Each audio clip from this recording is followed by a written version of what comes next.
Chapter 16 of The Secret Garden. Recording by Karen Savage. The Secret Garden by Frances Hodgson Burnett. Chapter 16. I won't, said Mary. They found a great deal to do that morning, and Mary was late in returning to the house, and was also in such a hurry to get back to her work that she quite forgot Colin until the last moment. "Tell Colin that I can't come and see him yet," she said to Martha. "I'm very busy in the garden." Martha looked rather frightened. "Eh, Miss Mary," she said, "it may put him all out of humour when I tell him that." But Mary was not as afraid of him as other people were, and she was not a self-sacrificing person. "I can't stay," she answered. "Dickon's waiting for me," and she ran away. The afternoon was even lovelier and busier than the morning had been. Already nearly all the weeds were cleared out of the garden, and most of the roses and trees had been pruned or dug about.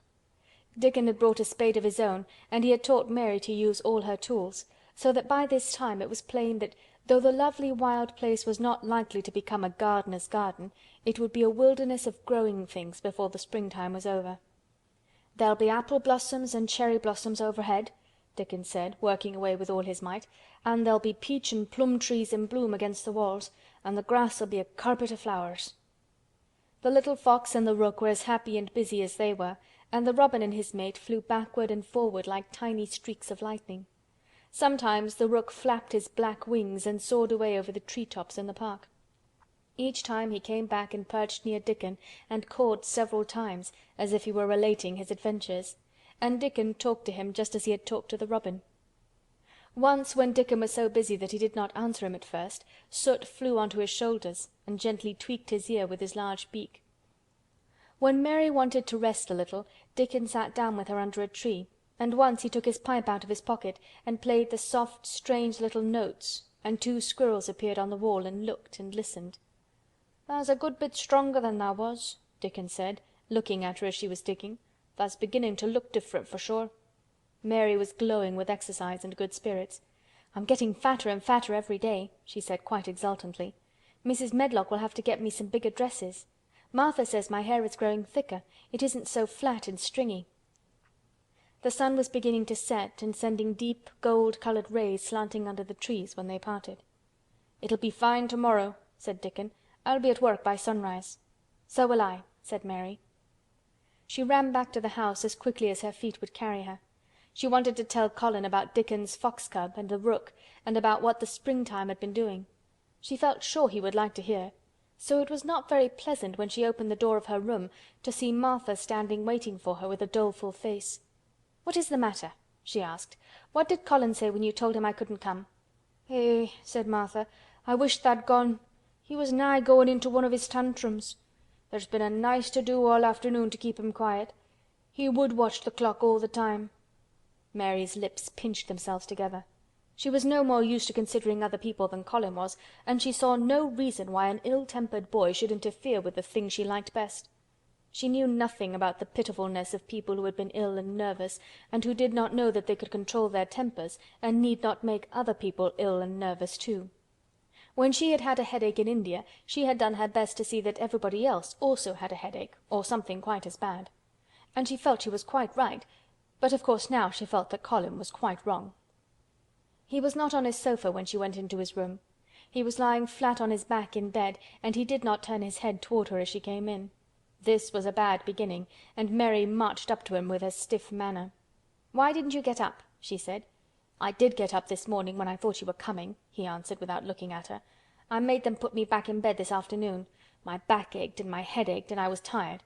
Why didn't you come?" "I was working in the garden with Dickon," said Mary. Colin frowned and condescended to look at her. "I won't let that boy come here if you go and stay with him instead of coming to talk to me," he said. Mary flew into a fine passion. She could fly into a passion without making a noise. She just grew sour and obstinate and did not care what happened. "If you send Dickon away I'll never come into this room again," she retorted. "You'll have to if I want you," said Colin. "I won't," said Mary. "I'll make you," said Colin. "They shall drag you in." "Shall they, Mr. Rajah?" said Mary fiercely. "They may drag me in, but they can't make me talk when they get me here. I'll sit and clench my teeth and never tell you one thing. I won't even look at you. I'll stare at the floor." They were a nice agreeable pair as they glared at each other. If they had been two little street boys they would have sprung at each other and had a rough and tumble fight. As it was, they did the next thing to it. "You are a selfish thing!" cried Colin. "What are you?" said Mary. "Selfish people always say that. Anyone is selfish who doesn't do what they want. You're more selfish than I am. You're the most selfish boy I ever saw." "I'm not," snapped Colin. "I'm not as selfish as your fine Dickon is. He keeps you playing in the dirt when he knows I am all by myself. He's selfish, if you like." Mary's eyes flashed fire. "He's nicer than any other boy that ever lived," she said. He's like an angel." It might sound rather silly to say that, but she did not care. "A nice angel!" Colin sneered ferociously. "He's a common cottage boy off the moor." "He's better than a common Rajah," retorted Mary. "He's 1,000 times better." Because she was the stronger of the two, she was beginning to get the better of him. The truth was that he had never had a fight with anyone like himself in his life, and upon the whole it was rather good for him, though neither he nor Mary knew anything about that. He turned his head on his pillow and shut his eyes, and a big tear was squeezed out and ran down his cheek. He was beginning to feel pathetic and sorry for himself, not for anyone else. "I'm not as selfish as you, because I'm always ill, and I'm sure there's a lump coming on my back," he said, "and I'm going to die besides." "You're not," contradicted Mary unsympathetically. He opened his eyes quite wide with indignation. He had never heard such a thing said before. He was at once furious and slightly pleased, if a person could be both at one time. "I'm not!" he cried. "I am! You know I am! Everybody says so." "I don't believe it," said Mary sourly. "You just say that to make people sorry. I believe you're proud of it. I don't believe it. If you were a nice boy it might be true, but you're too nasty." In spite of his invalid back, Colin sat up in bed in quite a healthy rage. "Get out of the room!" he shouted, and he caught hold of his pillow and threw it at her. He was not strong enough to throw it far, and it only fell at her feet, but Mary's face looked as pinched as a nutcracker. "I'm going," she said, "and I won't come back." She walked to the door, and when she reached it she turned round and spoke again. "I was going to tell you all sorts of nice things," she said. "Dickon brought his fox and his rook, and I was going to tell you all about them. Now I won't tell you a single thing." She marched out of the door and closed it behind her, and there, to her great astonishment, she found the trained nurse standing as if she had been listening, and more amazing still, she was laughing. She was a big, handsome young woman who ought not to have been a trained nurse at all, as she could not bear invalids, and she was always making excuses to leave Colin to Martha or anyone else who would take her place. Mary had never liked her, and she simply stood and gazed up at her as she stood giggling into her handkerchief. "What are you laughing at?" she asked her. "At you two young ones," said the nurse. "It's the best thing that could have happened to that sickly, pampered thing to have someone stand up to him that's as spoiled as himself." And she laughed into her handkerchief again. "If he'd had a young vixen of a sister to fight with, it would have been the saving of him." "Is he going to die?" "I don't know and I don't care," said the nurse. "Hysterics and temper are half what ails him." "What are hysterics?" asked Mary. "You'll find out if you work him into a tantrum after this.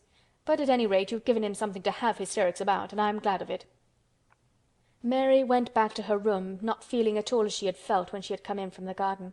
She was cross and disappointed, but not at all sorry for Colin. She had looked forward to telling him a great many things, and she had meant to try to make up her mind whether it would be safe to trust him with the great secret.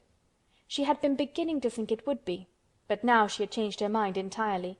She would never tell him, and he could stay in his room and never get any fresh air and die if he liked. It would serve him right.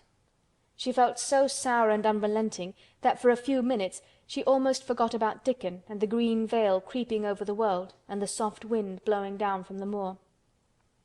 Martha was waiting for her, and the trouble in her face had been temporarily replaced by interest and curiosity. There was a wooden box on the table, and its cover had been removed and revealed that it was full of neat packages. "Mr. Craven sent it to you," said Martha. "It looks as if it had picture books in it." Mary remembered what he had asked her the day she had gone to his room. "Do you want anything? Dolls? Toys? Books?" She opened the package, wondering if he had sent a doll, and also wondering what she should do with it if he had. But he had not sent one. There were several beautiful books such as Colin had, and 2 of them were about gardens and were full of pictures. There were 2 or 3 games, and there was a beautiful little writing case with a gold monogram on it and a gold pen and inkstand. Everything was so nice that her pleasure began to crowd her anger out of her mind. She had not expected him to remember her at all, and her hard little heart grew quite warm. "I can write better than I can print," she said, "and the first thing I shall write with that pen will be a letter to tell him I am much obliged." If she had been friends with Colin, she would have run to show him her presents at once, and they would have looked at the pictures and read some of the gardening books, and perhaps tried playing the games, and he would have enjoyed himself so much he would never once have thought he was going to die, or have put his hand on his spine to see if there was a lump coming. He had a way of doing that which she could not bear. It gave her an uncomfortable, frightened feeling, because he always looked so frightened himself. He said that even if he felt quite a little lump some day, he should know his hunch had begun to grow.